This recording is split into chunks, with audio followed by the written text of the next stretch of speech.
তৃণমূলের প্রতিষ্ঠিত হলে যারা এই দলটা এখানে করাচ্ছে তাদেরকে একেবারে একটা সাইড করে দেওয়া হলো। আজকে নিশ্চয়ই আপনারা শুনেছেন সেই প্যানেলিস্ট কারা। আমরা তৃণমূল বিগত দিনে ছিলাম, এখনো আছি, আগামী দিনেও থাকবো, কিন্তু তারা তৎপর লাগাচ্ছে এরা তৃণমূলের বিরোধী। আমরা প্রথম দিন থেকে বলে আসছিলাম আমরা তৃণমূল বিরোধী নয়, দলবিরোধী নয়, দলের নেতাদের বিরোধী নয়। এই যে প্যানেল হয়েছে এই প্যানেলের বিরুদ্ধে আমাদের প্রতিবাদ সভা।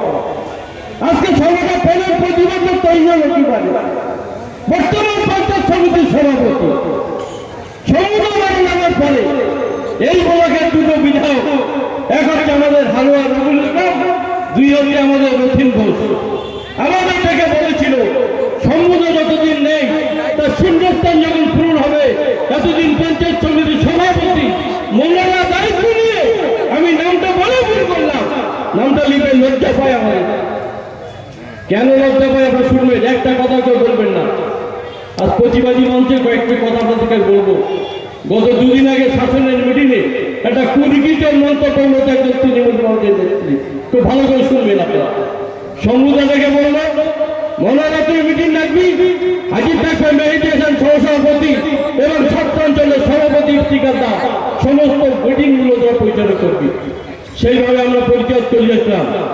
যেদিন প্যানেলে পার হলো দিদিমণি আমাদের ডাকলো, কেন এই যে প্যানেল বার হয়েছে, আমি দীর্ঘদিন মহিলা নেত্রী, আমার নামটা দেওয়া হয়নি, চলো আমরা রথিনবাবুর বাড়িতে যাবো।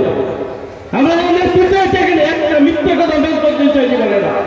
ইউটিউবে আছে, সংবাদ মাধ্যম আছে, কথাটা ক্যাসেট করুন, দলের নেতৃত্বে পৌঁছাবেন, কিন্তু সত্য কথা তুলে ধরতে হবে। তিনি কালকে খুব তৃণমূল মানুষের আমাদের কর্মীর সেন্টিমেন্ট নিয়ে কথা হচ্ছে, তার উত্তরটা আমি দিতে চাই। তিনি দেখে বললেন নতুনদার বাড়িতে যেতে হবে। আমরা বললাম কেন? এই যে প্যানেল বের হয়েছে এই প্যানেল আমরা মানি না। আমরা চিন্তা ভাবনা করলাম দলের সমুদা মারা যাওয়ার পরে তিনি যখন নেতৃত্ব দিতে শুনতে হবে, আমরা 6-7 গাড়ি বের রথিনদার বাড়িতে গেলাম। রথিনদা বললেন আমি তো বিধায়ক, সমু থাকাকালীন হাজি নুরুর বিধায়ক ছিল, আমিও ছিলাম, সমু আমাকে ডাকতো, দেখে এটা খবর সিদ্ধান্ত হতো। এই প্যানেল না বাড়ি হয়েছে, আমিও দুটো দিকে শুনলাম, আমি জানি না। সমুদার কথা শুনল, উনি মহিলা কি বললেন?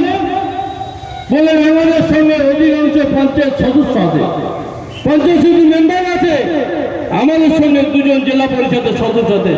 আমাদের কি করতে হবে? উনি আমাদের 7 অঞ্চলের নেতৃত্ব ডেকে নিয়ে অধিকাংশ সদস্যদের ডেকে নিয়ে তৃণমূল ভবনে চলে গেলেন। আমি নিয়েছিলাম কিন্তু থেকে সেখানে গিয়ে দলের এই সিদ্ধান্তের একটা লিখিত দেওয়া হলো। কাকে দেওয়া হলো? অভিষেক বন্দ্যোপাধ্যায়কে দেওয়া হলো, সুব্রত বক্সিকে দেওয়া হলো। এদের টিকে ছিলেন বর্তমান পঞ্চায়েত সমিতির সভাপতি। কয়েকদিন পরেই তিনি দেখলাম আমরা নেতৃত্বের কাছে বারবার যখন বলতে লাগলাম, নেতৃত্ব বলছি ঠিক আছে, বিষয় যখন ডিসকাস হয়েছে ঊর্ধ্বতন কর্তৃপক্ষ একটা সিদ্ধান্ত নেবে। দল যখন ঘোষণা করেছে তখন আমাদের নেতৃত্বের কাছে গিয়ে বললেন তোরা ক্ষান্ত হও, তোরা যখন লিখিত দলকে জানিয়েছিস নিশ্চয়ই আমরা ঠিক করছি। অভিষেক বন্দ্যোপাধ্যায় আমার নাম চিনে রাখিনি, মনি ভাইয়ের নাম তো চিনে রাখিনি, জিয়াইয়ের নাম চিনে রাখিনি। নামটা পাঠানো হয়েছে আমাদের এখান থেকে। নামটা কে পাঠিয়েছে? একদিকে যখন হাওড়া বিধানসভা 1st অঞ্চল, আর একদিকে মধ্যমগ্রাম বিধানসভা 2টো অঞ্চল, তাহলে সেখানে উচিত ছিল কি 2 বিধায়ক এক জায়গায় হয়ে একটা লিস্ট তৈরি করা। আমরা যারা দাবি যাচ্ছিল তাদের বাইরে আমরা গোপন ভাবে আমি এনতা ভাই রোহনের 2-4জন যারা দাবি ছিল না, আমরা সমুদ্রের কাছে গিয়েছিলাম। রাতের অন্ধকারে নিমাইয়াল অভিষেক পৌরসভাদারকে বলতে বাধ্য হচ্ছে, নিমাইয়াল অভিষেক তোরা ক্ষান্ত হন, দলের কাছে যখন জানিয়েছিস আমরা নিশ্চয়ই একটা সুচিন্ত মতামত থেকে তৈরি করব, তোরা ক্ষান্ত। আমরা সেভাবে ক্ষান্ত হয়ে যাচ্ছি। কিন্তু আমরা কদিন দেখলাম যে দিদিমণি এই প্যানেলের বিরুদ্ধে করল, তিনি স্লোগান দিলেন যে এই জিনিস মারা যাবে না, কেউ ওই আবাস যোজনার টাকায় দুর্নীতিগ্রস্ত, কেউ ত্রিপুরের টাকায়। আমি এসব কথা বলতে চাচ্ছি না, মাইকের আওয়াজ দিয়ে বিরোধী দল শুনবে আমরা তৃণমূলটা করি, আমরা পয়সা নেব তৃণমূল নয়, উল্টে যা পার্টিরা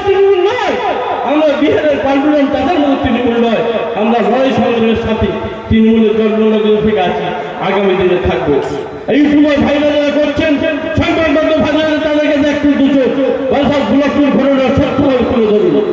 ওই দিদিমণি মহিলা দেখলাম আন্দোলন করতে করতে রাতের অন্ধকারে পাল্টি খেয়ে চলে গেল বর্তমান শাসক দলে যারা প্যানেল হলো তাদের বিরুদ্ধে। কর্মীরা হতাশ হয়ে গেলে আমরা হতাশ হয়ে গেলাম, গোপনভাবে সিবিআই লাগলাম, দেখলাম কিছুর বিনিময়ে পাল্টুরাম বাবু নীতিশ কুমারের মতো এই দক্ষিণেশ্বর মন্দির পাঠে ওখানে শিব মন্দিরে ঘন্টা বাজাচ্ছে। হতবাক লাগে। তুমিও আমার একজন নেত্রী, আমরা নেত্রী, সবাই মমতা বন্দ্যোপাধ্যায় তৃণমূলের ছায়। আজকে এই তৃণমূলের ছায়ায় বাইরে গিয়ে যে যত বড় না সে তার কিন্তু তার কোনো দাম নেই। আজকে তুমি পাল্টি খেয়ে যে নিজের চুতুটা নিজে গায়ে লাগার চেষ্টা করছো, বলতে অবাক লাগে। গতকাল শাসনের মাটিতে একটা মিটিং হয়েছে, তার আগে শাসন অঞ্চল কমিটিটাকে তার আগের দিনে আমরা এই নেতৃত্ব মিলে 17টা মিটিং করেছিলাম। সেখানে শাসনের জনস্রোত, মানুষ এত জনস্রোত হচ্ছে সেখানে জায়গা দেওয়া যায়নি। সংবাদ মাধ্যমে বৈধ ছিলেন, তিনি নাকি তার বিরুদ্ধে পাল্টা কাউন্টার দিয়েছে। আমি পাল্টা কাউন্টার দেব? আমরা গতকাল শুনলাম সেই মিটিং এ দিদিমণি নাকি বক্তব্য রেখেছে এই প্যানেলের বিরুদ্ধে যারা কথা লোক পারে ভালো করে শুনুন কি বক্তব্য দিয়েছে। আমি একজন তৃণমূল কংগ্রেসের নেতৃত্ব, আমার ভাষা, আমার চালচলন আমার লোকের গ্রহণযোগ্যতার মতো। আমি যদি নেতৃত্ব সঠিক দিয়ে থাকি বিচক্ষণ হই। তার ভালো লাগেনি এই প্যানেলের বিরুদ্ধে যখন ছিল তিনি কিছুর বিনিময়ে শাসক দলের প্যানেলের বিরুদ্ধে চলে গেছে। তাকে স্বাগত জানাই, তাকে ফিরে আসতে হবে না। কিন্তু তুমি যে চেয়ারটা বসে আছো বর্তমানে এই চেয়ারটা 28 সাল পর্যন্ত বারাসাত ব্লক সর্বসাধারণ মানুষ। কালকে শাসনের মাটিতে দাঁড়িয়ে তিনি নাকি বক্তব্য রেখেছে। আমার জনগণের কর্মী রাতের বেলা ফোন করে বলছে হ্যাঁ স্যার এই ব্যাপার। পরে মানুষটাকে জিজ্ঞেস করলাম, মেয়েদেরকে জিজ্ঞেস করলাম, বলছে হ্যাঁ আমরা শুনেছি। তিনি নাকি বক্তব্য দিয়েছেন আমরা যারা প্যানেলের বিরোধিতা করছি আর কয়েকদিন পরে নাকি আমাদের কচু বিক্রি করতে হবে। লজ্জার কথা। আচ্ছা আমাদের কচু বিক্রি করি, আপনি খাবার পরে হাতে ব্যাগ নিয়ে আসবেন তো? বিনা পয়সায় আপনার ব্যাগটা বাড়ি দেবো। আপনি লক্ষ রাখুন সামনে আপনার নির্বাচন। কেন এত ঐতিহ্যের কথা? তুমি যদি সত্যি রাজনৈতিক ব্যক্তিত্ব হতে, তোমার যদি সেই সুচিন্তে মতামত থাকতো, মণি ভাইকে সভাপতি করেছো, তুমি স্লোগান দিচ্ছ মণি ভাই, তোমার ভাই আমার ভাই, মণি ভাই মণি ভাই। তাহলে প্যানেলটা বিরোধী করলে কেন? এই বিরোধী প্যানেলের সূত্রপাত মনে যাবে ইউটিউব যারা আছে তারা থাকবে। বারাসাত ব্লক অফিসে বসে যেদিন ঘোষণা হয়েছিল তার পরদিন আমাদের সবাইকে ডেকেছিল, সে ছবি আমাদের কথা। তুমি প্যানেলের বিরোধিতা করে উস্কে দিয়ে প্যানেলটা জারি করে কিসের বিনিময়ে চলে গেলে? সেদিনকে তো বলা দরকার ছিল দল যখন করে যে আমরা সবাই মেনে নেই কিনে। তুমি যখন চলে গেলে ওখানে তাহলে তোমার উচিত ছিল কি ওই নেতৃত্ব যারা আছে তাদের সঙ্গে বোঝাতে, ভাই দল যখন সিদ্ধান্ত করেছে তোমরা তৃণমূল, আমরা তৃণমূল, যারা গার্জেন আমাদের আছে, মানুষ ঘোষের মতো লোক, মুক্তিমার ভাইয়ের মতো লোক, এখানে মেহেদি হাসানের মতো লোক, আজকে ফলনা আছে। এই ভোলাটা আমাদের সর্বক্ষণে সাক্ষী। আর সম্মুখে নেই, সম্মুখে যখন হসপিটালে থাকতে গেলে আমরা যেতাম, ভোলাটা আমাদের সাক্ষী। ভোলাটা দায়িত্ব নিয়ে বলবে বারাসাত ব্লক সম্পূর্ণ সাহায্য কারা তৃণমূলটা করতে। আজকে যারা এসেছে তারা কিন্তু বর্তমান ফাইনালিস্টে যাদের নাম বের হয়েছে তারা একবার আয়ার